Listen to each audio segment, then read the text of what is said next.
ईश्वर ने तुम्हें तुम्हारी जरूरत से 2 पैसा ज्यादा दिया है, वो संग्रह के लिए नहीं है, वह कुछ अच्छा करने के लिए। इसी में आपकी ग्रोथ होगी, इसी में आपकी तरक्की होगी। भगवान शंकर रो पड़े। भगवान शिव ने कहा आप मेरे पास आए हैं, माता पिता गुरु और भगवान 4 की बात कभी कटनी नहीं चाहिए। हे नारायण, मैंने तुमसे चारों रिश्ते जोड़े हैं, तुम ही हो माता पिता, तुम ही हो। वो एक स्तुति गाते थे ना प्रार्थना स्कूल के समय, आप हमारे माता पिता हैं, आप हमारे गुरु हैं, आप हमारे भगवान हैं। मात पिता गुरु प्रभु की बानी, ये शंकर जी के शब्द है। बिना ही विचार करिए शुभ जानी, इसमें तो तुम्हें विचारना ही नहीं है, आप कर डालोगे वो शुभ ही होगा, अशुभ हो ही नहीं सकता, तो शुभ ही होगा, मंगल ही मंगल होगा। आदेश करे। तब भगवान नारायण ने कहा कि हम चाहते हैं कि आप विवाह करें। सती माता ने है और हिमाचल के यहाँ की पार्वती, जिसने 3000 साल तक तप किया।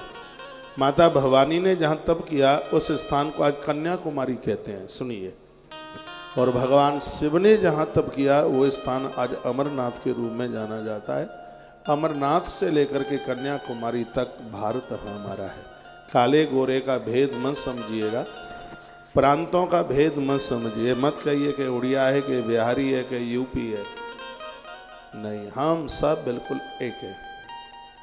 ये भेद बिल्कुल भी नहीं होना चाहिए। कन्याकुमारी से लेकर के अमरनाथ तक भारत मेरा है, हम भारत के वासी हैं। हाँ, हमारी पहचान यूपी बिहार से नहीं है, हमारी पहचान भारतीय से है। आप जब बाहर जाते हैं तुम्हें कोई यूपी का मिल जाता है तो आप बड़े खुश होते हैं, लेकिन आप कहीं भी जाएं तुम्हें भारत का मिले, अति प्रसन्नता होनी चाहिए। मैं 2006 में आरोसे की कंट्रियों में था बाहर, ताइवान की बात है। ताइवान एक देश है, मुस्लिम लोग बहुत रहते हैं वहाँ, बौद्धा बहुत हैं। हाँ, इंडोनेशिया में मुस्लिम का भी है, बौद्ध धर्म को मानने वाले बहुत। मुझे एक जगह एक पाकिस्तानी कोई व्यक्ति मिला, उसने मुझे पहचाना, मैंने भी समझ लिया कि ये कोई अपना ही है। जब जहां जिस देश में अपना कोई दिख नहीं रहा था और जब वो पाकिस्तानी व्यक्ति मिला, हम दोनों गले मिले, ऐसा लग रहा था कि हमें पता नहीं यहाँ क्या नहीं मिल गया है। दोनों को इतनी खुशी थी, इतनी प्रसन्नता थी। और यह प्रसन्नता हर क्षण अपने देशवासियों के प्रति बनी रहे तो देश की ग्रोथ कहाँ पहुंचेगी, कितनी ऊंचाई होगी। आज लोग जातियों में बट रहे हैं, भाषाओं में बट रहे हैं, अरे रंग रूप में लोग बट रहे हैं। और यह भी बिल्कुल होना ही नहीं चाहिए। कन्याकुमारी में माँ ने तप किया, माँ ने बहुत तप किया, 3000 साल की तपस्या, सूखे पत्ते खाए। माँ का नाम अपर्णा हो गया, बहुत प्यारा नाम है। बेटियों का अच्छा सा नाम रखो, अपर्णा, क्या नाम है। मंदाकिनी, क्षिप्रा, अदिति, बहुत प्यारा नाम। ऐसे नाम रखे। मदालसा, कन्या जन्म ले नाम मदालसा। गार्गी, मैत्रेयी, ऐसे नाम रखिए जो हमारी ऋषिकाओं के नाम थे प्राचीन काल में। आप रखेंगे रिंकी, पिंकी, स्वीटी, डबली। एक घर में हम कहाँ थे तो उसने कहा, टूटी एक लोटा पानी ला महाराज आए। तो टूटी आई पानी लेकर के। मैंने देखा कहीं पलस्तर वलस्तर चढ़ाए, क्या बात है। वो तो ठीक थी, हट्टी कट्टी थी। हमने कहा आप इसको टूटी क्यों बोल रहे हैं। तो वो जब ये छोटी थी तब खटोला से गिर गई तो इसकी कोहनी उतर गई थी, तो तब से इसका नाम टूटी हो गया। मैंने कहा बेचारी ससुराल जाएगी, सब इसको टूटी टूटी बोलेंगे, अच्छा लगेगा क्या। मैं उसका नाम रख करके आया और आज भी मुझे ध्यान है, उद्भवी उस बेटी का नाम रखा है, टूटी। ऐसे नाम आप रखें, बढ़िया से नाम रखिए। एक बार जयकारा लगाएं, बोलिए शंकर भगवान की जय हो, श्री हनुमंत बलवंत महाराज की जय हो। कहा आप विवाह कर लीजिए। हम सब इंतजार कर रहे हैं, प्रतीक्षा कर रहे हैं। भोलेनाथ ने कहा देखिए आपकी बात तो कटेगी नहीं, लेकिन इंद्राणाम गोचरत्तम यावद भवति देहिना, इंद्रियों को संयमित करते हुए अब तो मैंने यही सोच रखा था कि वो भजन ही करना है। तब गृहस्थ धर्म की बातें कुछ भगवान ने बताई, वो आपके काम में आएंगी। भगवान नारायण ने कहा महादेव को, प्रभु विवाह बुरा नहीं है, गृहस्थ बुरा नहीं है, फिर गृहस्थ में चिपक जाना बहुत बुरा है। नारायण ने कहा कि गृहस्थ की एक अवधि है, सरकार की नौकरी करते हो तो ऐसा नहीं है कि जीवन के अंतिम श्वास तक और तुम गवर्नमेंट की नौकरी करते रहोगे, ऐसा तो नहीं है। 60 पर रिटायर या 62 पर रिटायरमेंट तो लेना ही पड़ेगा, लेकिन भूल यह है कि तुम जिंदगी की अंतिम श्वास तक गृहस्थ भोगना चाहते हो, जिंदगी के अंतिम श्वास तक। ये बहुत बड़ी गलती कर रहे हैं आप। गृहस्थ भोगने के लिए भी टाइम बताया है, समय बताया। बच्चों के यदि बच्चे हो गए हैं, भले ही तुम 40 साल के हो, जिस दिन तुम बाबा बन गए उस दिन सब कुछ छोड़ने के लायक हो गया है। बच्चों को संभालना तुम्हारी जिम्मेवारी है, बच्चों के बच्चों को संभालना ये तुम्हारी जिम्मेवारी नहीं, ये तुम्हारी तृष्णा है, ये तुम्हारा मोह है, वो तुम्हारी बिल्कुल जिम्मेवारी नहीं। बच्चों को सेट कीजिए। बच्चे अपने पांव पर खड़े हो गए हैं, शादी विवाह आपने कर दिया है। जब सरकारी नौकरी 100 साल तक आप नहीं कर सकते, 60 में रिटायरमेंट है, तो गृहस्थी कैसे भोगोगे आप जीवन के अंतिम श्वास तक। पहले के राजे महाराजे लोग भी अपने बच्चों को राजपाट देकर के वन को चले जाते थे। मनु और शत्रुपा की कथा आती है। वन में पहुंचकर 23,000 वर्ष तक इन्होंने तप किया, तभी तो वो दशरथ बने, प्रभु राम उनके यहाँ आए। लेकिन आप कुछ भी नहीं छोड़ना चाहते, और इसमें कमजोरी इन माताओं की ज्यादा है। पहले अपने बच्चों की नाक पहुंचती रही, अब अपने बच्चों की नाक पहुंचने में लगी हैं। तुम्हें नाक पहुंचना इतना अच्छा लगता है? नाती पोतों की तो नाक इनको मलाई जैसी लगती है, चाटती रहो तो फिर। अब तो अम्मा बन गई हो ना दादी, हो तो अम्मा ही बन के खुश हो जाती है। भजन करो, इसके बिना कल्याण नहीं है।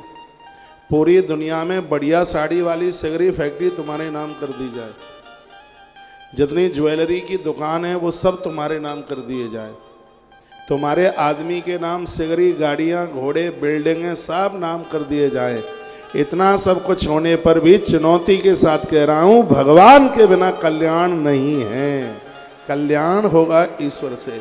यह सिद्धांत अपे बालू के मथने पर घी निकल सकता है, ये संभव है, लेकिन ईश्वर के बिना जीव का कल्याण हो जाए बिल्कुल संभव नहीं। इसलिए गोस्वामी जी ने क्या कहा, देह धरे कर ये भाई, देह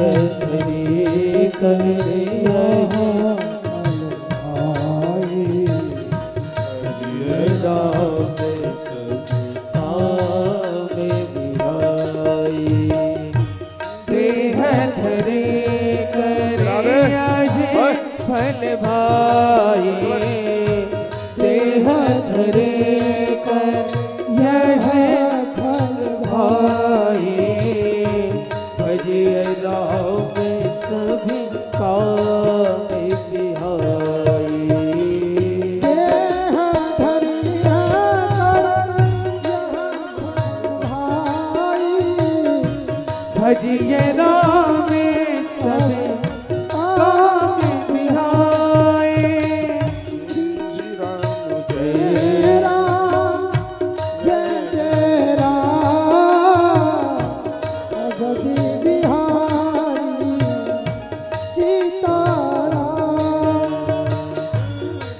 राम जय जय राम, श्री राम जय जय राम, अवध बिहारी सीताराम। श्री राम जय जय राम,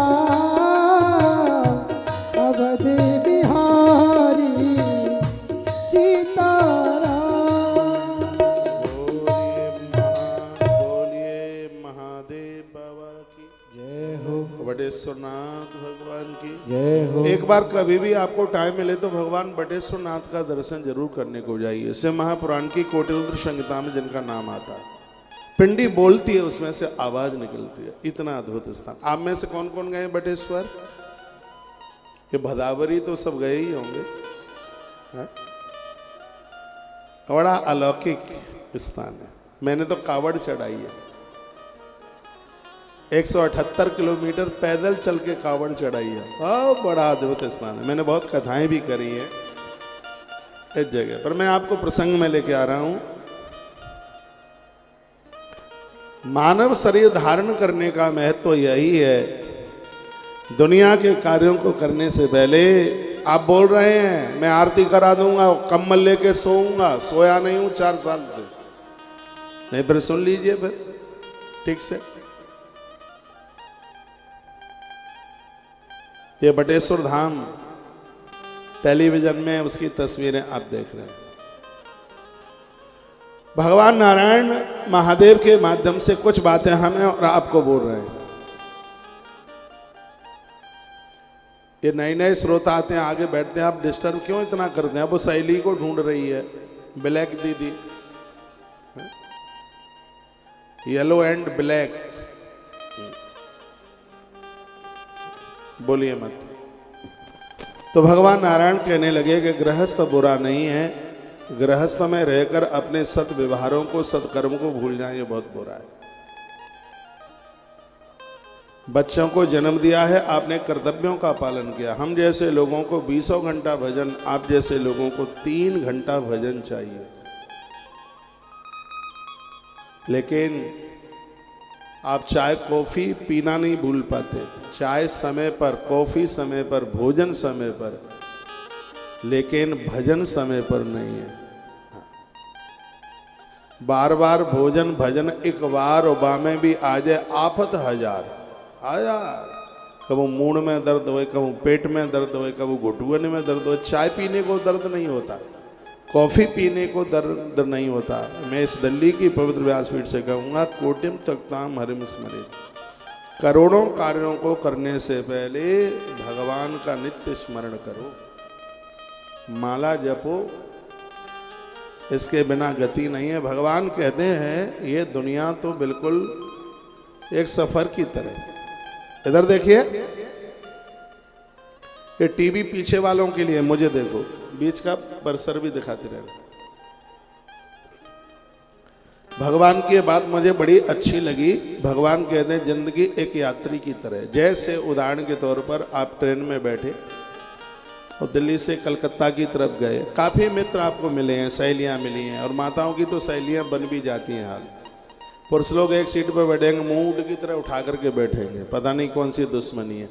और माता एक सीट पर बैठे, जी कहाँ से आई हैं? उन्होंने कहा हम टूडला से आए हैं। अच्छा आप? अरे हम उधर अलीगढ़ से बैठे हैं। और तो ठीक है ना, है? आपका पति क्या करता है? पूरा बायोडाटा 10 मिनट में पूरा मांग लेगी, और हाल ही दोस्ती हो जाती है, हाल ही सहेली, हाल देर नहीं। और फिर जब उतरे तो ऐसे आंख में डब डब आंसू चलते हैं, पता नहीं विक्स लगा के निकल रहे हैं कि अपने आप। जब वो उतर रही है, अभी आधे घंटे की दोस्ती है, और आंख में दे असूअन धारा। ये उनका सहजपन है, उनका भोलापन है। मैं निवेदन इतना सा कर रहा हूं,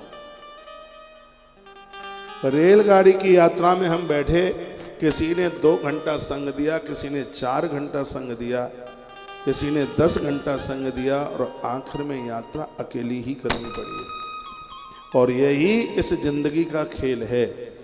यहाँ कोई 10 साल संग देके जाता है, कोई 20 साल साथ देके जाता है, कोई 25 वर्ष संग देके जाता है। आखिर में यात्रा सबको अकेले ही करनी होती है। महाराज दशरथ, माता कौशल्या में तो बहुत स्नेह प्रेम था, जिनमें कभी लड़ाई झगड़े नहीं हुए। इनकी भी यात्रा अकेले ही हुई। एक गीता का आनंद का सब्जेक्ट आपके बीच में रख रहा हूं। जिन माताओं का पति दुनिया छोड़ के चला गया है, क्यों हाथ हिला रहे भाई?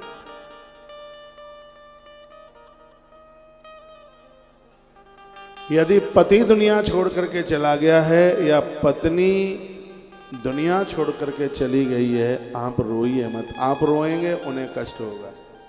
उनके लिए कुछ अच्छा सा करते रहिए, उनके लिए कुछ विशेष सा करते रहिए। और श्रीमद् भगवत गीता के 3 वाक्य याद रखिए। गीता जी में 3 ही बातें, क्या क्या? दुख पीछे हुआ है उसको भूल जाओ, और भविष्य की चिंता मत करो, और वर्तमान से मोह मत रखो, कल्याण ही कल्याण।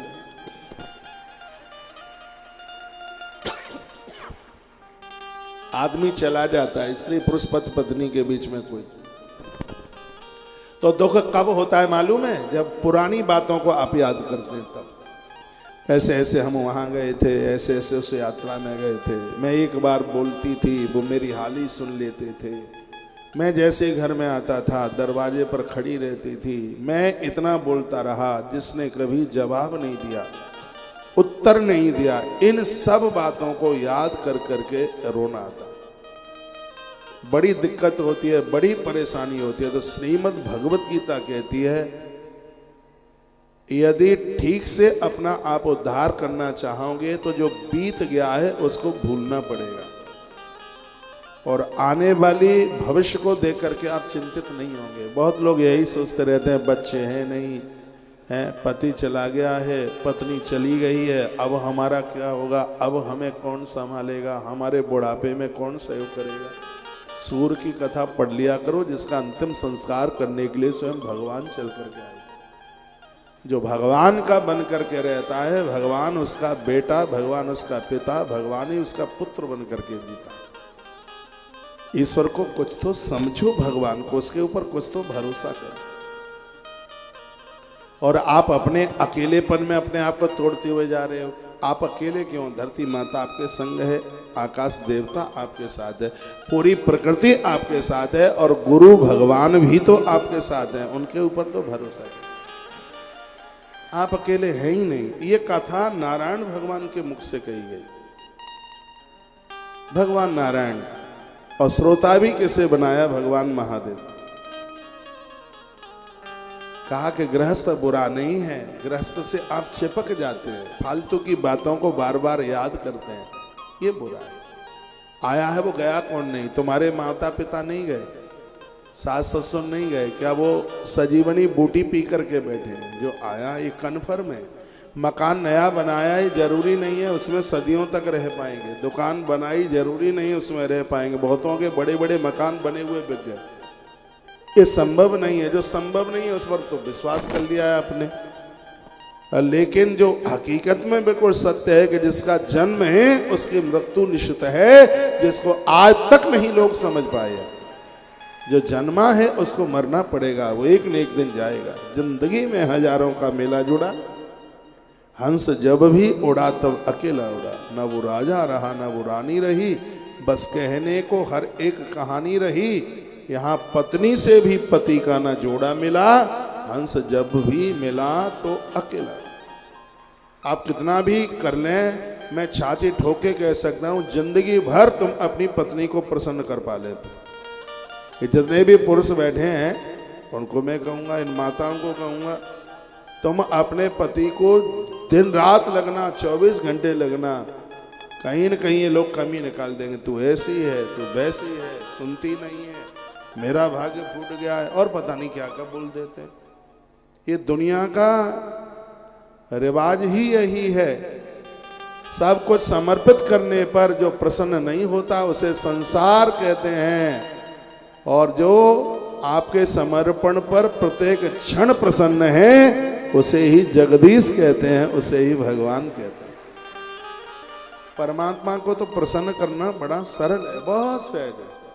वो तो बहुत भोला भप्पा है। वो तो यहाँ तक कहते था, सन्मुख होए जीव मोहि जन भाई। बस एक बार सन्मुख आ जा, कितने पाप किए हैं सब भूल जाऊंगा, बस सन्मुख आ जा, मेरे सामने आ जा। इतना बोला है, इतना सीधा है, इतना सहज है। और सच में जिसको याद करने की जरूरत है उसको आज तक हम याद नहीं कर पाए। एक बार अर्जुन को तो पढ़ लीजिए ना, अर्जुन का सारथी वो बना, कोई तो बात रही। प्रार्थना पूर्वक मेरा निवेदन है, भगवान नारायण की बात। भगवान नारायण कहते हैं आप एक बार गृहस्थ में पहुंचिए और आप विवाह कीजिए। गृहस्थ बुरा नहीं है यदि उसे चिपका ना जाए तो। जो यहाँ मुक्त हो गए हैं गृहस्थ जीवन से, बच्चों के भी बच्चे हो गए हैं, तीर्थ यात्रा कीजिए, सत्संग में जाइए, लाख लोग रोके मत रुकिए। मेरी प्रार्थना है, यहाँ तक कहूँगा जप से भी ज़्यादा प्रभाव सत्संग का है। एक मैं प्रमाण दिए देता हूँ। एक बार गुरुदेव वशिष्ठ और विश्वामित्र में बहस हो गए। वशिष्ठ ने कहा कि सत्संग बड़ा है, विश्वामित्र जी ने कहा, उन्होंने 60,000 वर्ष तप किया था, तब वो गायत्री माँ को नीचे उतार के लाए। भागीरथ ने तप किया तो गंगा धरती पर आई, और विश्वामित्र जी ने तप किया तो माता गायत्री धरती पर चल के आई। तो उन्होंने कहा कि तप बड़ा है, और वशिष्ठ जी ने कहा नहीं सत्संग बड़ा है। तो दोनों में बहस हो गई ज्यादा, तो दोनों अपनी बहस लेके नारायण के पास पहुंचे। भगवान नारायण को कहा कि ये बताइए कि सत्संग ज्यादा बढ़िया है कि तप ज्यादा श्रेष्ठ है। भगवान ने कहा शंकर के पास चले जाओ, वो ज्यादा योग्य है। तो दोनों के दोनों महादेव के पास पहुंचे। महादेव को पूछा, आप सुन नहीं रहे हैं, सुनिए। पूछा, ये बताइए प्रभु तप ज्यादा श्रेष्ठ है कि सत्संग ज्यादा श्रेष्ठ है? तो भगवान शंकर ने कहा कि मैं थोड़ा काम से सनत कुमारों के पास जा रहा हूं, इसलिए तुम शेष के पास चले जाओ, वो बड़े विद्वान हैं, वो बता देंगे। तो दोनों महात्मा शेष के पास, शेष नारायण के पास गए। तो दोनों ने जाकर के कहा कि ये बताइए कि तप श्रेष्ठ है? विश्वामित्र जी बोले कि तप श्रेष्ठ है कि सत्संग श्रेष्ठ है? तो शेष जी ने कहा थोड़ी चांद में खुजली पड़ी है और ये धरती मेरे सिर के ऊपर टिकी है, थोड़ी देर के लिए तुम इसको अपनी तपस्या पर टेको, फिर मैं जवाब देता हूं।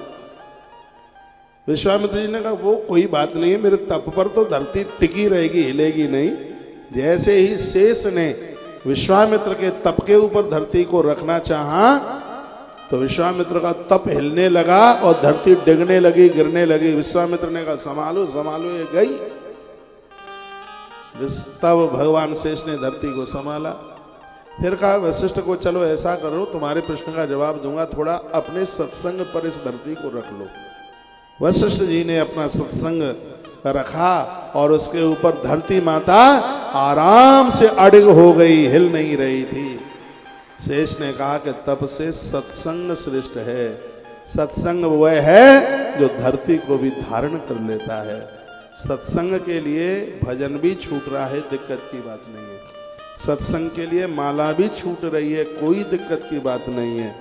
इसलिए सत्संग से मत छूटिए। आज विज्ञान का काल है, जब भी टेलीविज़न आप खोलते हैं तो आपको उसमें कथा रात के 12 बजे भी सुनने को मिल जाती है। गृहस्थ जीवन है, दिन में समय नहीं मिलता, रात को सोने से पहले वीडियो सुनिए, अच्छी बातें सुनिए। कल एकादशी है, कल 11 है। कल जब एकादशी 2 दिन की पड़ जावे तो दूसरे ही दिन की एकादशी करनी चाहिए। और जब एकादशी में द्वादशी चल करके आ जाती है तो उस 11 की महिमा बढ़ जाती है। अब जिन्होंने आज की भी कर ली है तो कोई खतरा नहीं है, क्योंकि 10वीं उदिता में नहीं थी। इसलिए यदि उदिता में 10वीं आ जावे तो बिल्कुल भी करना नहीं है। यदि एकादशी में 10वीं आ गई और आपने व्रत कर लिया तो पूरे 1 वर्ष की एकादशी लेस हो जाती है, उसका पुण्य क्षीण हो जाता है। आज इस देश के लाखों लाखों लोग 24 घंटे में 1,28,000 लोगों ने वीडियो देखी। लोग इंतजार करते हैं कि कौशिक महाराज की वीडियो आवे तब हम एकादशी का व्रत करेंगे। हम आपको कंफ्यूज नहीं करेंगे बिल्कुल भी। 11 दूसरे ही दिन की महत्व है, ज्यादा उसका महत्व है। वैष्णव लोग कहते हैं कि पहले दिन की गृहस्थों के लिए है और दूसरे दिन की बाबाजियों के लिए है। हम तो गृहस्थ हैं, आप गृहस्थ मत बनिए, तो आप वैष्णव बनिए। दूसरे दिन की जो एकादशी है वो वैष्णवों की है। निम्बारकाचार्य की एकादशी कल है, बिहारी जी की एकादशी कल है, और इस्कॉन मंदिर की भी एकादशी कल है, और हमारी भी एकादशी कल है, क्योंकि हम लोग तो वैष्णव हैं। कल की एकादशी करने पर यदि अपराध है वो सब हमारा, और जितना पुण्य है वो सब आपका। कल की एकादशी आज भी यदि आपने कर ली है तो कोई दिक्कत की बात नहीं है। यदि आज की एकादशी में थोड़ी भी दसवीं पड़ जाती, मैं आपका व्रत नहीं होने देता बिल्कुल भी, आपको रोटी खिला के मानता। इसमें दो बातें सुन लीजिए, आपका मन नहीं भर रहा है तो आज की भी कर लो, फिर कल की भी कर लो। यदि आज दसवीं होती तो उसमें अन्न लेना जरूरी होता। यदि थोड़ी भी एकादशी दसवीं आ गई एकादशी में और आपने अन्न नहीं लिया तो आपकी 1 साल की एकादशी का पुण्य क्षीण हो जाएगा बिल्कुल भी। यदि आपका मन नहीं मान रहा है तो आज भी व्रत कल भी व्रत, इसलिए क्योंकि आज दसवीं नहीं है भगवान की कृपा से। 6:30 पर एकादशी आरंभ हुई है और सूर्य उदित 6:41 पर हो रहा है। ब्रह्म मुहूर्त में 11 आ जाती है, 3 से 4:30 के बीच में ब्रह्म मुहूर्त का समय है। यदि इतने समय में 11 रहती है, 3 बजे के बाद, भोर में 3 बजे के बाद तक 11 रहती है, तो उस एकादशी को द्वादशी पूर्ण 11 के नाम से माना जाता है। तो 4:15 बजे तक एकादशी है कल भोर में, इसलिए हम एकादशी कर रहे हैं ब्रह्म मुहूर्त में। अब मुझे एक बात आप बताइए, सुबह 4 बजे आप बिस्तरा छोड़े, आपके पास फोन आवे तो आप 4 बजे क्या कहोगे? 7 तारीख बताओगे कि 6 तारीख बताओगे? है? आप कहोगे 7 तारीख है, यही तो आप कहोगे। अब कल आपके पास में फोन आ जाए भोर में और उस समय आप फोन उठा लें और आप ये कह देंगे आज ये तारीख है, तो उस समय तिथि यही है एकादशी। ब्रह्म मुहूर्त में यदि ये तिथि उदिता का तो है, यदि ब्रह्म मुहूर्त में भी एकादशी आ जाती है तो उस एकादशी को बिल्कुल भी मन छोड़िए। यदि 3 बजे से पहले एकादशी समाप्त हो गई होती तो फिर हम एकादशी आज 6 तारीख को करते, लेकिन वो ब्रह्म मुहूर्त में चल के आई है, उसमें द्वादशी जुड़ गई है, इसलिए से एकादशी की कल की 11 की महिमा बहुत ज्यादा है। जिन्होंने आज भी कर ली है कोई दिक्कत की बात नहीं है, बहुत देश में आज हुई है। जन्माष्टमी 2 दिन की हो जाती है, प्राय एकादशी तो 2 दिन की हो ही जाती है। और आनंद की बात यह है, यदि कल प्रदोष हो गया होता तो हम एकादशी आज की ही करते, लेकिन प्रदोष कल नहीं है, प्रदोष परसों है, 8 तारीख को प्रदोष है और एकादशी के तत्काल दूसरे दिन प्रदोष पड़ जाता है। उस एकादशी को विशेष एकादशी माना जाता है। कल 11 परसों प्रदोष और अब के बार तो प्रदोष और शिव महारात्रि एक ही दिन पड़ गए। 9:54 पर रात्रि को शिवरात्रि की तिथि आरंभ हो जाएगी और उसके पहले प्रदोष है, इसलिए 2024 की महाशिवरात्रि बड़ी विशेष है। इसमें पूरा दिन 24 घंटे का व्रत करना, उपवास करना, अन्न मत खाना, सिंगाड़े की लपसी ले लेना और भगवान को रसखीर का भोग लगाना रात्रि को। फिर दूसरे दिन यानी 9 तारीख को प्रसाद के रूप में, 8 ही को मत खा जाना रात को, सो व्रत बिगाड़ लो। रस खीर घोर कंगाली को समाप्त करे। गन्ने के रस में चावल डाल के भोग बनाया जाता है, भगवान को भोग लगाया जाता है। प्रदोष में तिल की टिक्कियां वगैरह बनाकर भगवान को भोग लगाया जाता है। फिर उसको 9 तारीख में आप उसके अगले दिन उसको आप भगवान महादेव की पूजा करके ले लीजिए, क्योंकि 9 तारीख को दिन में शिवरात्रि है और 8 तारीख को रात में शिवरात्रि है। तो एक अभिषेक करने के बाद में या महादेव के ऊपर एक जल लोटा चढ़ा करके फिर अपना व्रत, फिर अपना पारण खोजिएगा। आज मैं वीडियो डाल दूंगा थोड़ा सा मुहूर्त देख करके कि इस व्रत का पारण का टाइम क्या है। शिव महारात्रि का व्रत यदि पारण में खोला जाए, एक समय में खोला जाए, तो उसका महत्व तो और ज़्यादा बढ़ जाता है। तो वो भी मैं आपको निवेदन कर दूंगा। 8 तारीख के रात्रि को शिवरात्रि आप हमारे साथ निकाल लीजिए। यहाँ अमरनाथ भगवान बर्फानी दादा बनाए जाएंगे और रात भर अभिषेक होगा। 5 अभिषेक होंगे। पहला अभिषेक प्रदोष का होगा, 7:30 बजे शुरू हो जाएगा। उसके बाद 10 बजे से लेकर के और सुबह 5 बजे तक 4 अभिषेक चतुर्थ पहर पूजा के होंगे। पिछली बार हम शिव महारात्रि को कहाँ थे याद कर लूँ, ब्रज के केदारनाथ, वहीं से फिर मैं कथा के लिए निकल गया था। और अब के बार भगवान की कृपा से इंद्रप्रस्थ नगरी यमुना मैया की गोद में और अतिरुद्र महायज्ञ के सानिध्य में हमारी शिवरात्रि पड़ रही है। यह वर्ष बहुत अद्भुत, बहुत दिव्य होगा। अभिषेक में बैठने के लिए आप रजिस्ट्रेशन करा लें और दर्शन के लिए कोई दिक्कत की बात ही नहीं है। लेकिन एक बात और सुन लेना, शिव पुराण में लिखा है, जो शिव महारात्रि को भगवान महादेव की पूजा कर लेते हैं उनको 1 वर्ष भगवान शंकर के पूजन का फल प्राप्त हो जाता है, पूरे 365 दिन का। तो आप अपने पति पत्नी जोड़े के सहित आप महारुद्राभिषेक में बैठिए, एक पूजा में बैठिए। एक पूजा की सहगुरासी आचार्य जी ने यहाँ से निवेदित कर दिया, ब्राह्मणों की दक्षिणा, सामान सामग्री और यजन में आहुतियाँ भी हैं, उसमें 2100 रुपया, और पूरा 4 पहर की पूजा के लिए 3100 रुपया, और उसमें पूरी रात भर की पूजा के लिए 3100 रुपये का सहयोग देके अब हम तो बिल्कुल भी न ले, अब ना ले तो तुम्हें पूजा का कुछ मिलेगा नहीं, लगेगा ही नहीं, क्या लगेगा? तो फिर उसको आपको कुछ लाना ही कहाँ है, सब कुछ तो यहीं व्यवस्थित हो जाएगा, सब व्यवस्था यहाँ हो जाएगी। तो इस पूजा में बैठने के लिए आप कार्यालय में आप संपर्क कर लेंगे। एक बार जयकारा लगाओ, बोल बांके बिहारी लाल की जय हो। हमें टीवी पर भी सुनने वाले जितने भी महानुभाव हैं, आश्रम के सभी नंबर चालू हैं, आप अपना रजिस्ट्रेशन नंबर ले लीजिएगा। आपका प्रतिनिधि बन करके मैं बैठूंगा, एक एक संकल्प होता है और बहुत विस्तार पूर्वक। अभी हम परसों के दिन हम और आचार्य जी राममोहन शास्त्री जी बैठे हुए चर्चा कर रहे थे और वो बोल रहे थे कि बहुतों की समझ में महाराज जी आपकी कही गई बात आ गई।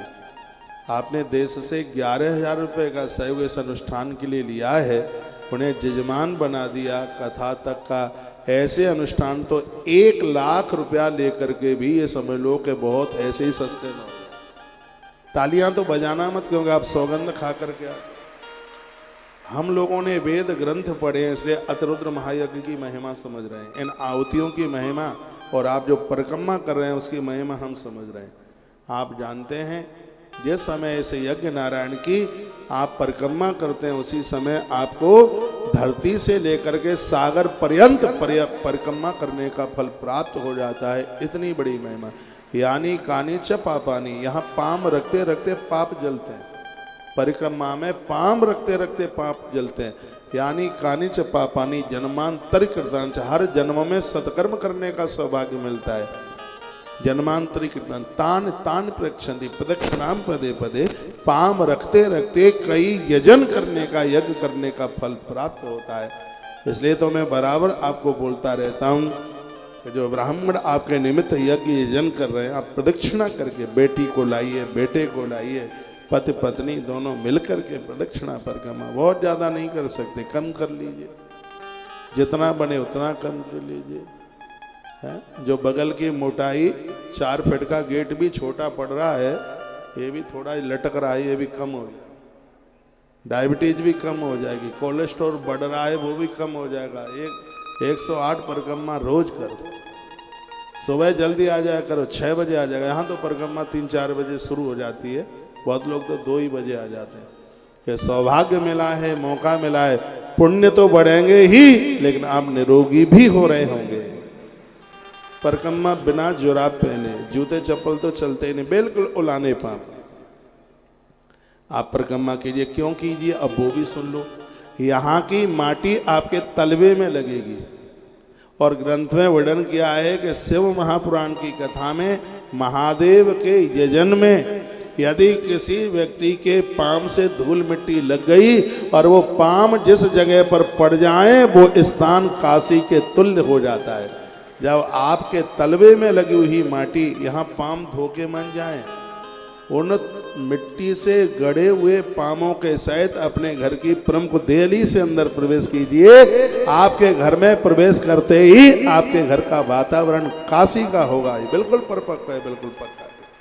तो बाद में नहा लीजिए, धो लीजिए, जो भी कुछ करें सो कर लीजिए, लेकिन परिक्रमा करके आप यहाँ पाम धोके नहीं, यहाँ की मिट्टी आपके घर तक जाए, आपके घर तक पहुंचे। आप देखिए, आनंद देखिए, आनंद हो जाएगा, दिव्य आनंद हो जाएगा, विशेष आनंद हो जाएगा। मैं लौटा करके वहीं उस ग्रंथ में लेके आ रहा हूं जहाँ पर वर्णन किया गया था, कहा कि इंद्रियों को अपने बस में रखते हुए गृहस्थ जीवन के जो नियम हैं, जो कर्तव्य हैं, उनको पूरा कीजिए। वानप्रस्थ जीवन जियो, सब छोड़ छाड़ दीजिए। फिर तो अब क्या है, बस भगवान की कथाएं ही सुनना है। बापूजी के परम शिष्य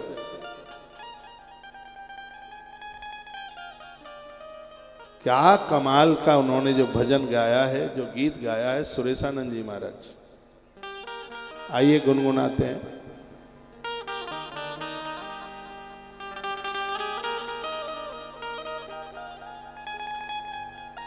कोई दीक्षा के लिए आए थे परसों।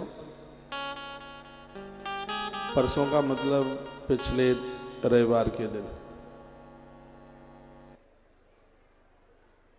बोल रहे थे महाराज जी गुरु बदलने का मन हो रहा है, बदलने। मैंने कहा कभी नहीं, बिल्कुल भी नहीं।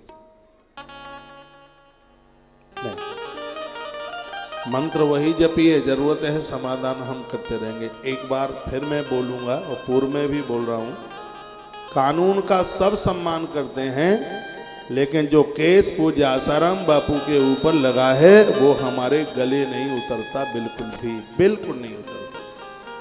अब मैं तो कामों में व्यस्त हूं, नहीं तो बापूजी के लिए मैं केस लड़ता। मुझे टाइम नहीं मिल पा रहा है, मैं हृदय से बोल रहा हूं। मैं तारीखों पर जाता, मैं केस लड़ता उनके लिए, मुझे समय नहीं मिल पा रहा है। एक दिन मैंने बोला है, एक भी महात्मा ने उनके ऊपर दोष आरोपित नहीं किया। कि जितना भी दोषारोपण ये मीडिया का षड्यंत्र रहा है बहुत बड़ा, ये पत्रकारों का षड्यंत्र रहा है। इसलिए आप सब अपनी श्रद्धा को मजबूती के साथ बना करके रखिएगा। उनका जो मंत्र आपको मिला है, श्रद्धा पूर्वक उस मंत्र को सुन जपिए। हमने देखा उन्होंने कितनों की शराब, कितनों का जुआ, कितनों का क्या उन्होंने इस लोक का कल्याण किया है। अपनी श्रद्धा को बरकरार बना करके रखिए। आइए दो पंक्तियां सत्संग महिमा। आचार्य जी जहां मुझे सुन पा रहे हो इधर आ जाएंगे। मैं ये दो पंक्तियां बोलने के लिए मैं जा रहा हूं, और उससे पहले एक बार मैं फिर निवेदन करूंगा। बाहर धूप में आप तप रहे हैं, अंदर पंडाल परिसर में आ जाइए। बहुत देर तक कथा चलेगी। उस कथा का आज आप पूरा का पूरा आप आनंद लीजिए। आज संतान नारियल भी यहाँ से प्रदानित होंगे, और जो लोग 5 मुखी रुद्राक्ष के लिए रह गए हैं उनको कथा के बाद में प्रदानित कर देंगे। डबल 4-4 बार मत लीजिए इन सब चीज़ों का। मैं तो समझे ये रेवड़ी नहीं है। इन सब चीज़ों के ऊपर क्रय में बहुत पैसा खर्च किया गया। ये ऐसा नहीं है कि पैसा लगो ना गांठ को बनवा गए जजमान के भोला तेरी बम्मा।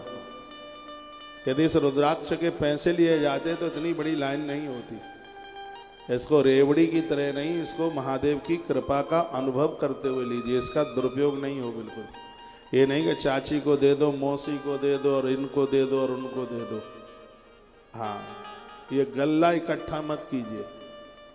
इसकी कुछ मर्यादा है, इसका कुछ महत्व है। ये गलत लोगों के हाथ चला गया तो मुझे भी दिक्कत और आपको भी दिक्कत। और इस रुद्राक्ष को देने से पहले कितना ठोक ठोक के, बजा बजा के, आपको परख परख के, पूरा बता करके तब यहाँ से दिया जा रहा है। इसका धारण साक्षात भगवान शिव की कृपा है, महादेव की कृपा है, और उसकी अनुभूति आपको होगी। मैं दावे के साथ कह सकता हूँ, रुद्राक्ष धारण करने वाले को सपने में सांप दिखाई नहीं देते। रुद्राक्ष धारण करने वाले व्यक्ति को सपन में मरे गिरे हुए लोग दिखाई नहीं देते। रुद्राक्ष धारण करने वाले व्यक्ति का हार्ट अटैक नहीं होता। रुद्राक्ष धारण करने वाला व्यक्ति 100 साल जिंदगी जी के जाता है। रुद्राक्ष का महात्म्य है, ये निरोगी बनाता है।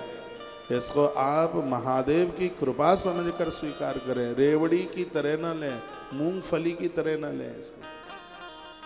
हाँ, इतना तो बनता है, आप अपने लिए, पति के लिए ले लें और सास ससुर के लिए ले लें। पूरे खानदान का आप मांग रहे नहीं। और जो चीज़ किसी को हल्के में मिल जाएगी तो उसका महत्व समझेगा क्या? जब तुम्हारी देवरानी आएगी यहाँ सुनेगी तभी तो उस रुद्राक्ष का महत्व समझेगी, नहीं तो बंदरा क्या जाने अदरक का स्वाद, वही वाली बात हो जाएगी। तुम्हें तो महत्व पता है क्योंकि तुम यहाँ सुन रहे हो, लेकिन जिस देवरानी के लिए तुम लेके जा रहे हो उसको उसका महत्व क्या पता, उसने सुना ही नहीं है, वो उसका महत्व क्या समझेगी? इसका महत्व मैं समझ रहा हूँ क्योंकि मैंने ग्रंथ में पढ़ा है। जिन्होंने इसका महात्म्य सुना ही नहीं है और उनके लिए आप ले रहे हैं, नहीं, आप अपने लिए लीजिए। मैं आपको 2-2 रुद्राक्ष तो वैसे ही दे रहा हूँ, एक आपके लिए दे रहा हूँ, एक आपके साहब के लिए दे रहा हूँ, एक आपके लिए, एक आपके मिनिस्टर के लिए, दोनों के लिए तो प्रसाद यहाँ मिल ही रहा है। और लेकिन फिर पूरा अपना बटुआ भर के लेके जाए तो वो ठीक नहीं है। उसमें सबको ही अधिकार, सबको ही मिलना चाहिए। और ये रुद्राक्ष आनंद कर देगा। इसको आप चांदी में या सोने में इसको मड़वा लेना, इसको चैन वगैरह कुछ पहनते हो तो उसमें डाल लेना, नहीं तो लाल या पीले धागे में। और आनंद की बात है कि सूतक पातक में भी इसको बिल्कुल उतारने की जरूरत नहीं है। रुद्राक्ष प्रत्येक दिन चातुर्मास व्रत करने का पुण्य प्रदानित करेगा। ये इसकी महिमा है। इसको प्रसाद समझकर, भगवत कृपा समझकर, जिनको नहीं मिला है उन्हें आज भी दूंगा, कल भी दूंगा, परसों भी दूंगा, दरसों भी दूंगा, जब तक यहाँ हूं तब तक दूंगा। एक मेरा और निवेदन है, जब आप मुझे अपने घर ले जाने के लिए निमंत्रण देते हैं और मैं आपको मना करता हूं तो मुझे कष्ट होता है, क्योंकि मुझे आपके घर में आकर बड़ी खुशी मिलती है, बहुत मुझे प्रसन्नता होती है। लेकिन अनुष्ठान चालू हुआ है 25 तारीख से लेकर अभी तक मैं इस गेट के बाहर नहीं गया, दरवाजे के बाहर नहीं गया, सिला वस्त्र नहीं पहन रहा हूं मैं, इस दरवाजे के बाहर नहीं जा रहा हूं मैं, क्योंकि मैं अतिरुद्र महायज्ञ का एक संकल्प लिए हुए बैठा हूं। तो आप बिल्कुल भी जोर न दें मुझे अपने घर ले जाने के लिए। मैं तो सबसे ज़्यादा तो हिंदुस्तान में दिल्ली में ही आता हूँ, फिर मेरा आना होगा, फिर मैं घूमता रहूँगा आपके घरों में। यदि मेरे आपके घर के आने से यदि आपके घर का कुछ शुभ होता है तो मेरे लिए तो बड़े भाग्य की बात है। लेकिन इस अनुष्ठान में कोई नहीं बोलेंगे मुझे। इस अनुष्ठान में भारी मेहनत हुई है और गौ माता का पहला गौ उत्सव है। ये कथाएं तो मैं 30 साल से कह रहा हूँ, लेकिन जो गौ उत्सव हम मना रहे हैं गैया मैया का, वो प्रथम है, वो पहला है। तो इसमें आप सब लोग बहुत जोरदारी से जुड़कर इसको इतना सक्षम कर दीजिए, गैया मैया को आनंद हो जाए। करतान नगर से लेकर मैं पूरे इलाके के, क्या पूरी दिल्ली और आसपास के लिए कहूँगा, एक भी घर ऐसा ना निकले कि गौ माता की गौशाला की ईंट में आपका सहयोग प्रदानित ना हो। सब उसके निर्माण में मैं कहूँगा, जो आप जजमान बन करके और सहयोग करके, उससे तो आयोजन के खर्चे पूरे होंगे। जो आप गौ माता को डोनेट कर रहे हैं, डोनेशन दे रहे हैं, वो 100% गौ माता के कार्य में ही लगेगा। यहाँ एक एक रसीद को चेक किया जाता है, उसको सब रसीदें रात को मेरे पास पहुँचती हैं। और इसमें तो हमारी लापरवाही नहीं है बिल्कुल। आपको तो मेरे लिए ताली बजानी चाहिए, आपके धन को धर्म में लगाने के लिए निकल पड़ा। जो लोग कहते हैं कि हम महाराज जी के बहुत खासम खास हैं और बहुत नजदीक हैं, उन्हीं को तो ज्यादा सहयोग करना चाहिए। हाँ, जो बहुत ज्यादा करीब हैं ज्यादा से ज्यादा करें। करतार नगर में ऐसा कौन सा घर है जो मैंने ना देखा। यहाँ के बच्चों के नाम भी मुझे कंठस्थ याद है, इतने लंबे समय से आ रहा हूँ। और जब मैं रात को ये रसीदें चेक करता हूँ तो ये देखता हूँ कि कितनी रसीदों पर करतार नगर और करावल नगर और सोनिया विहार और यमुना विहार, कितनी रसीदों पर ये लिखा है। एक बार बाहर से आने वाले भक्तों के लिए आप ताली बजाइए। स्थानीय क्षेत्र से भी ज्यादा सहयोग हमें उनका मिला है जो बहुत दूर से चल करके आ रहे हैं। ये देश और दुनिया की बहुत बड़ी गौशाला बन रही है, साक्षात गोलोक बन रहा है, कृष्ण की गौशाला बन रही है। इसमें आप अपना बढ़ चढ़ करके सहयोग गौ माता के गौ अक्षयवती सेवा से 21,000 रुपये का सहयोग लेते हुए आपका, और गौ माता को हजारों सालों तक एक सवा सेर भूसा उस गैया मैया के पेट में जाता रहेगा। एक कार्ड उसका आपको मिलेगा। जब भी तुलसी तपोवन मठ आप आएंगे तब यहाँ रहने के लिए आपको स्थान मिलेगा, क्योंकि आप गौ माता के परिवार से जुड़ जाते हैं जब कार्ड आपके पास होता है। इसका मेंबर मैं भी बना हूं, मेरे पास भी उतना ही अधिकार है जितना आपके। मेरा जन्मदिन पड़ा था, इंदौर में यज्ञ था, तो एक कार्ड मैंने भी लिया है आपकी तरह। मेरे पास तो होता ही कहाँ है, आप लोग दे देते हैं, बस वही होता है। मेरी कोई कमाई तो है नहीं, मेरे पास तो कोई साधन भी नहीं है, कोई नौकरी भी नहीं है, कुछ ऐसी कोई व्यवस्था ही नहीं है जैसे हम अपने खुले रूप से कुछ ऐसा कोई खर्चा कर लें, और ज़रूरत भी नहीं है। तो उसका एक मुझे भी सौभाग्य प्राप्त हुआ है, और मैं बड़ा खुश होता हूँ जब अपना वो कार्ड आप मुझे दिखाते हैं। यही तो वो अक्षयवृत्ति सेवा है जिसके बल पर हम 1 लाख गौ माता का संकल्प लिए बैठे हैं। कोरोना काल में 1 करोड़ 20.5 लाख रुपया का भूसा भरा गया। 2.5 महीना मैंने कथा नहीं करी, लेने के देने पड़ रहे थे। आप जो 21,000 रुपए का सहयोग करते हैं, इसके ऊपर एफडी बनवाई गई है, उसके ऊपर हमने 80 लाख रुपए का लोन लिया। अब तो भगवान की कृपा से पूरा हो गया है, हो गया पूरा। आप सब लोगों ने इतना सहयोग किया। आप व्यापार के लिए कर्जा ले सकते हैं, लेकिन सेवाओं के लिए ये तो दिल बहुत लंबा चौड़ा चाहिए, तब ही हो सकता है। हमने तो जीवन में रिस्क ही लिए, रिस्क लिए, और बड़े से बड़े रिस्क लिए। ये भी कार्यक्रम ये रिस्क से ही भरा पड़ा है। पहला दिन आप देखिए, जिस दिन यात्रा, इस यात्रा में 25,000 कलश होते, लेकिन वो धारा 144 लगी थी। यहाँ गाड़ियां की गाड़ियां थी पुलिस वालों की, और मुझे फोन पर फोन जा रहे थे, कहा कि महाराज जी ये सब पुलिस ने रोक दिया है और ये कार्यक्रम तो बिल्कुल नहीं होगा। मैंने कहा भरोसा कीजिए, कार्यक्रम होगा, होगा और होगा। इन बच्चों के फोन जा रहे थे, बिक्की था बालक और सोनू बिदौलिया और भी कुछ बच्चे थे। मैंने कहा पांडाल में लोगों को तुम जाने क्यों दे रहे हो, सीधे सत्यनारायण भवन भेजो सबको, और मैं वहीं पहुंच रहा हूं। और हनुमान जी की गदा ऐसे घूमी और ऐसी लहर आई, कितना आदमी कल से यात्रा में था, गिनती करना मुश्किल था। उसके बाद फिर जो 24 तारीख से जो कथा हुई, सब परमिशन दे दी, और 25 तारीख को तो फिर 25 क्यों, 24 से ही संत महापुरुषों का आना शुरू हो गया। और इस आयोजन ने आज ऐसी अपनी गति पकड़ी है, आज बच्चे बच्चे की जीभ पर दिल्ली का यह आयोजन छा रहा है। अतिरुद्र महायज्ञ, यहाँ का धुआं सबका कल्याण करेगा। जितनी भीड़ के साथ आज आप आ रहे हैं, और 10 तारीख को समापन की कथा है, जो पूर्व में एक दिन के लिए भी नहीं आ पाया, यदि समापन की कथा, और उस दिन 12 ज्योतिर्लिंगों की कथा है, अंतिम दिन कथा सुन लेगा तो उसे संपूर्ण शिव महापुराण और अतिरुद्र महायज्ञ का फल प्राप्त होगा। 11:15 बजे गाड़ी लगा के 11:15 बजे पूरा होता है।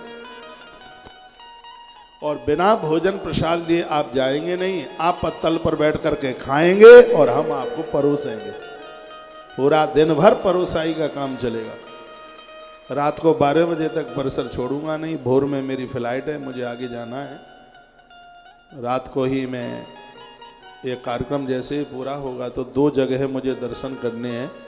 एक गौरी शंकर महादेव जो चांदनी चौक में है, और एक मरघट वाले हनुमान जी महाराज। कल नहीं जा पाया क्योंकि मैं संकल्प लिए हूं दरवाजे से बाहर निकलने के लिए। बस आप सबको यही आग्रह पूर्वक निवेदन है, जिस तरीके से इस अनुष्ठान से आप जुड़े हैं, उसी तरीके से इसको आप पूरा कर दीजिएगा। ये आयोजन वहाँ हुआ है जिस क्षेत्र के ऊपर मुझे बड़ा भरोसा रहा है शुरू से। करतार नगर को मैं बहुत मानता हूँ। यहाँ लोग बैठे हैं, आप मेरी इन बातों को सुन के खुश हो जाएं। मुझसे लीपा पोती नहीं आती है बिल्कुल, ये सच है। यहाँ की माटी से, यहाँ की धरती से मेरी बड़ी आत्मीयता है, और जब मैं यहाँ का कोई भी कार्यक्रम करता हूँ तो मुझे ऐसा लगता है कि मैं बटेश्वर नाथ भगवान का आयोजन कर रहा हूँ। 12 ज्योतिर्लिंग मंदिर में भी प्रमुख जगह पर बाबा बटेश्वर नाथ बैठे हैं, जिनका नित्य पूजन करता हूँ, रोज आता हूँ, उनका पूजन, मेरी श्रद्धा है उनके प्रति। वैसे एरिया में बहुत ज़्यादा भक्त बाबा बटेश्वर नाथ का है। महाकाल जो संपूर्ण धरती के हृदय में बसते हैं और उनके सानिध्य में होने वाला आयोजन एक भी घर रुक न जाए, नहीं तो फिर आप बाद में पछताते ही रहेंगे कि हमारा कौन सा अपराध था कि ईश्वर ने हमारा सहयोग नहीं लिया। चाहे वो भंडारे के लिए हो, कल है एकादशी, कल है 11, पेठे की बड़ी महिमा है, तो याद रखना तिल की भी बड़ी महिमा है। ये देसी घी में भी भंडारा हो जाता, कोई बहुत बड़ी बात नहीं थी। जब करने वाला ही भगवान है तो क्या नहीं हो सकता। ये तिल के तेल का भंडारा पुआ इसलिए बन रहा है क्योंकि उस दिन अमावस्या है और ये भंडारा आपके पूर्वजों को तृप्त करेगा, आपके पुरखों को तृप्त करेगा। भैया परीक्षित गोयल, इनकी तरफ से पूरा इस कार्यक्रम का तिल का अनाउंस हुआ, लेकिन मेरे मन ने गवाही नहीं दी। तो आज सुबह ही सुबह जब मैं पूजा में बैठा था तो मैंने उनको फोन कर दिया। उसमें हिसाब लगाया तो लगभग तिल का तेल 7 लाख रुपए का लग रहा था, इतना उसका एवरेज आया उसको भंडारे में। मैंने इनको फोन किया, मैंने कहा भैया हम आपसे नहीं लेंगे पूरा तेल, कुछ सेवा आपसे ले लेंगे, लेकिन इस भंडारे में पूरा तिल का तेल हम आपसे नहीं लेंगे क्योंकि हमें एक एक श्रोता से सहयोग लेना है इस भंडारे का। मैंने उन्हें मना कर दिया। इन्होंने पूरा अपना क्रय और अपना पैसा देके, लेकिन मेरे महादेव का कुछ इशारा था और मैंने इस बच्चे को फोन कर दिया। मैंने कहा इसमें हमें सबसे ही सहयोग लेना है, तो 8-7 लाख रुपए का जो भी इसमें लगेगा तेल, बड़ा महंगा है, तो इसमें भाई की भी हमने इसमें 1 लाख रुपए की आहुति डाली है, 1,01,000 की। भाई परीक्षित गोयल ने इस आयोजन के लिए 2,51,000 रुपया एक दिया है और तमाम सेवाओं में भाई जोड़ा ही है। और इसमें हम उनका तिल के तेल में भंडारे में 1,01,000 रुपये का उनका सहयोग उनके पूर्वज पितरों के निमित्त, और इससे और ज़्यादा आप सब 5 लीटर, 10 लीटर, 15 लीटर, उससे भी ज़्यादा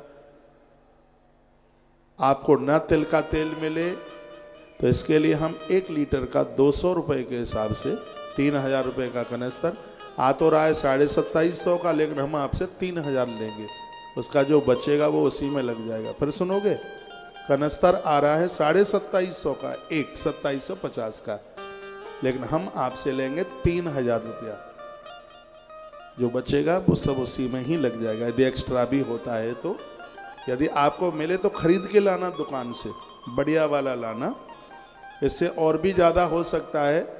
बाजार में फुटकर में आप ले रहे हैं यह तेल तो शायद 3,800 रुपये का आ रहा है, लेकिन यहाँ बहुत बड़ी क्वांटिटी में इसको खरीदा जा रहा है और सीधे कंपनी से आ रहा है, इसलिए उसके कुछ रेट हमें कम मिले हैं।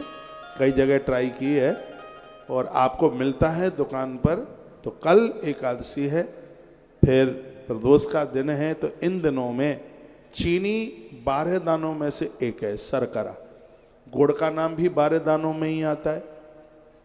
ये कुछ ऐसी चीजें हैं, घी का दान भी उन्हीं में से आता है, जो कि मैंने पूर्व में सब कथाएं सुना दी हैं, इसलिए उसको मैं बार बार रिपीट नहीं करूंगा। और अन्नदान में आटा आता है, यह चावल बढ़िया वाला लेके आना जिसमें खीर, और आपको पता है पितर खीर से ही ज्यादा प्रसन्न होते हैं, नहीं तो बूंदी बांट के छुट्टी कर देते, बूंदी बना देते। लेकिन पूर्वजों के लिए अमावस्या के दिन ब्राह्मण है खीर पूड़ी मालपुआ खा जावे, तो मुझे लगता है कि जिसकी तरफ से हो तो कितना बड़ा पुण्य है उसका। गरुड़ पुराण पढ़ लेना आप। इसलिए इन सब बातों को केंद्र में रखते हुए ये भंडारा सोमवार का था, 11 तारीख का। ऐसी व्यवस्था, यहाँ की टीम बोल रही थी रविवार छुट्टी का दिन, इतनी पब्लिक कैसे संभाली जाएगी। तो मैंने कहा कि भैया अमावस्या है, हर हालत में भंडारा अमावस का ही होना चाहिए। देव पितृ अमावस्या और दोनों हैं, देवताओं की भी और पूर्वजों की भी। तो जो भी आप सामान लेकर के आ रहे हैं सामने कार्यालय में, वहाँ जमा कर दीजिए। 30-35 तो भट्टियाँ खोदी जा रही हैं, पुआ है, मालपुआ है, और उसमें सब्जी है, और क्या है, खीर।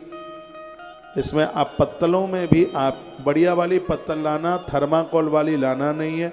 दुकान पर पूछना यदि पलास की पत्तल मिल जाए तो मैं नहीं कह रहा आप 1000 गड्डी लाएं, आप 1 गड्डी लाइए, बढ़िया सी लाइए, पलास के पत्तों की मिल जाए। थर्माकोल बर्माकोल मत लाना, क्योंकि यह एक बहुत बड़ा अनुष्ठान हुआ है। इतनी बड़ी भीड़, इतने बड़े लोग, इसमें थोड़ा थोड़ा भी आप करते हैं तो इतना कुछ ज़्यादा हो जाएगा, और आपको खुशी मिलेगी कि इस विराट भंडारे में हमारा भी सहयोग है। जो मोटे मोटे लोग बैठे हैं, जिनकी इनकम खूब है, तो वो आटा थैलियों में लेकर के ना चलें, वो आटा बोरियों में लेके आए। वो चीनी थैलियों में नहीं, वो चीनी बोरों में लेकर के आए। वो तिल का तेल केटली में नहीं, वो तिल का तेल कनस्तर में लेके आए। मैं तो आपके शुभ के लिए यहाँ से चर्चा कर रहा हूँ, यहाँ से बात कर रहा हूँ। मैं तो कहता हूँ कि कई लाखों लोग इस भंडारे में चल करके आवें, और माता अन्नपूर्णा के दरबार में कहीं कोई कमी नहीं होगी। बाहर से हमें टीवी पर सुनने वाले भक्त लोग भी अपनी क्षमता के अनुसार इसमें आप सहयोग कीजिएगा, क्योंकि इसमें हलवाइयों की भी बहुत बड़ी रकम है। बस आएगी, उनको लेकर राजस्थान से हलवाई आ रहे हैं, बस यहाँ 2 दिन रखी रहेगी।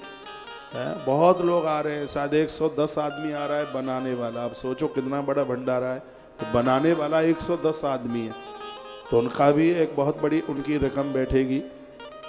लकड़ी है और तमाम चीज़ें हैं। आपको ध्यान है, हम लोग गाँवों के जन्मे हुए हैं। आपको पता है कि कोई ऐसा भंडारा होता तो गांव में गाय और भैंस का दूध दोहो करके वो बाल्टी ढक करके लेके जाते थे, मालूम है आपको? तो यहाँ तुम्हारे पास गैया भैंस तो है नहीं, लेकिन डेयरी तो आपके आसपास है।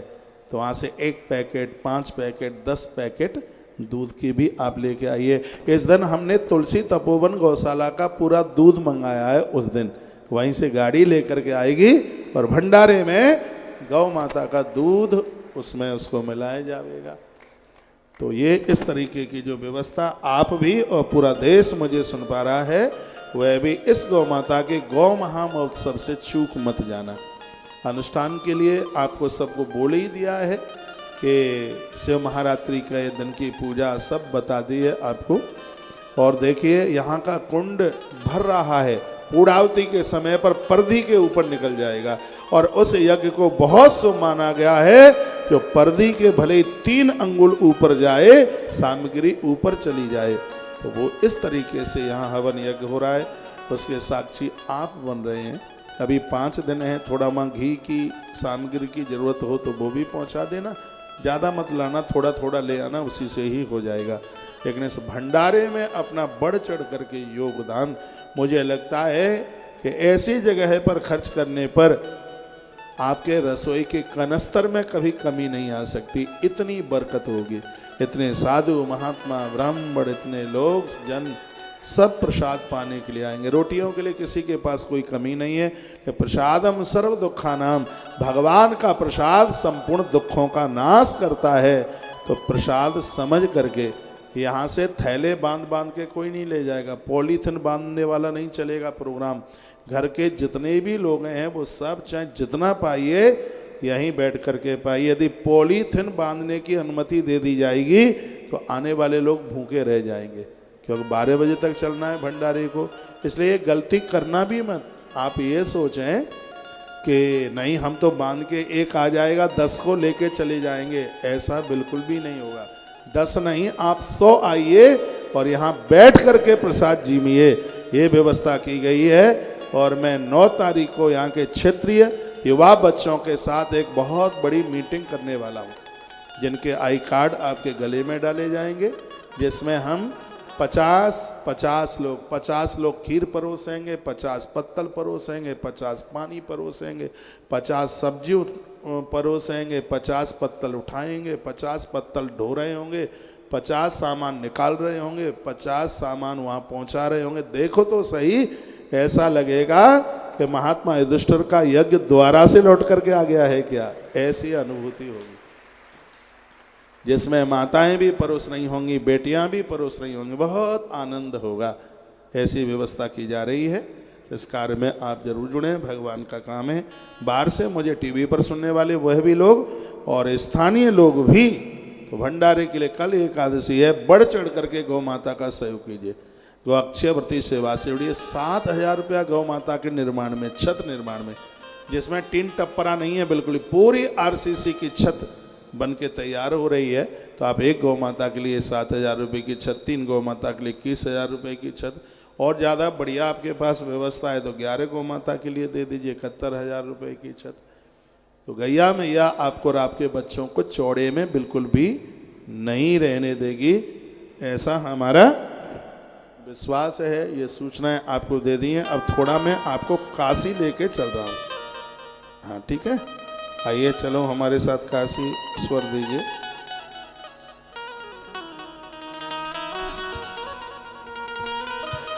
तेरी डमरू की धुन सुन के मैं काशी नगरी आई हूं। बोलिए बाबा विश्वनाथ भगवान की जय हो। जो भी आप अपना सामान लेके आ रहे हैं बाहर कार्यालय में कहीं भी रख दीजिए, उसमें कोई रसीद वगैरह की उसमें ज़रूरत नहीं है। यदि आप नगद पैसा दे रहे हैं भंडारे के लिए तो उसकी रसीद जरूर लीजिएगा। छोटी सहयोग राशियाँ हैं दान पात्र में डालिए, बड़ी राशियाँ हैं रसीद जरूर लीजिए। आप रसीद लेंगे तभी आपके धन का सदुपयोग होगा। और ठीक से देखिए आपने दिया कितना है और उसमें लिखा कितना है। कार्यक्रम बड़ा है तो इस व्यवस्था को भी आपको बनाना पड़ेगा, आपके धन का 100% सदुपयोग हो, इसलिए ये भी आपको करना है। एक बार उनके लिए तालियां बजाइए जो 11,000 रुपए का सहयोग करके इस आयोजन की